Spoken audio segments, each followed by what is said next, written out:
we reveal who made it to the top #1, let's do a quick recap from numbers 10 to 2. At number 10, Angelica Panganiban. 9, Katrina Halili. 8, Krista Ranillo. 7, Carlene Aguilar.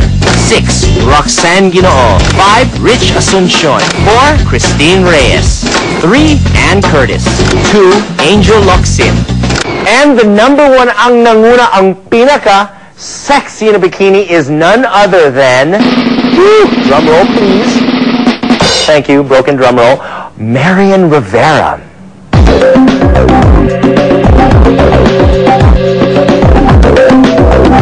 Asawa ko si Lucas.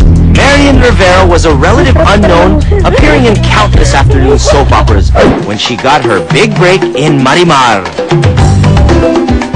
Wala maganda yung vehicle, maganda yung Marimar.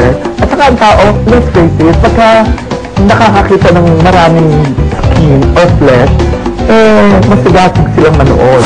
Yung ano pa lang, yung intro pa lang ng Marimar, di ba yung sayaw na yun, yung famous na sayaw na yun. Kita mo na yung kung ano yung kaya ng ibigay ng bikini dahil iba talaga yung forma ng katawan ng pagka-sexy, yung curves niya, yung ibang bikini lang lang. Yun, sigurado, maganda yun. Naturally sexy talaga yun. Saka yung face niya naman, it makes her, it's a childlike quality, especially when she smiles, no? Yung ganda na wholesome. Pero there's something about her eyes na nagpo-convey na sexuality. So, it's a very volatile mix. Samang pa yung katawan na very voluptuous. Explosive package. When she landed the coveted role of Jezebel, which I actually was in the running for, she made an even bigger splash, and the rest, as they say, is TV history. A new TV star was born. Siyempre, yung exposure ba naman niya sa dagat? Ano ba naman, hindi man sasabing sexy yung tao, nag-click na nga sa pagiging sirena niya. Hindi ako mas more pa siya pag nakabikini. Bata pa lang ako. So given yung ganung shows, majority ng viewers are female.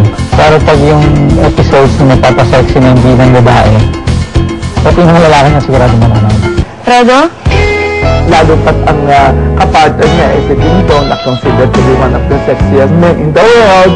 Yung tandem nila naging fabulous. Plus yung sinta na ginagalawan nila, dagat ba naman? Ano namang hindi kami biging sex sa dagat? Nandun lahat ang elements of sex, sensuality, sexuality. Kaya talaga lang na karapat-dapat lang siya na mag-appeal ng ganun ka-sexy. Ironically, Marian has yet to give her sweet yes to the leading men's magazines offering her to pose sexy in a bikini on their covers.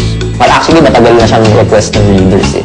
In fact, nag-#1 siya 100 sexiest news namin last year. So, nandun na siya sa battle plan namin na mailagay sa cover very, very soon. Definitely, matagal na namin yung kaya ng cover siya naman. We'd be happy to accommodate her in that sense. If she would be, she would think na she'd like to do it for us. But the good news is her much-awaited Sexy in a Bikini magazine cover, Working Mom, kidding, finally came through this month, although not in a men's magazine. May cover siya ngayon sa Cosmo eh. So, yun na yung kumaga parang first cover niya in a bikini. So, kitang-kita naman natin lahat kung ano yung meron siya. So, sana FHM din. Kung bigyan na soon. I'm sure it would help Marian further even more na magpasexy siya sa isang men's magazine.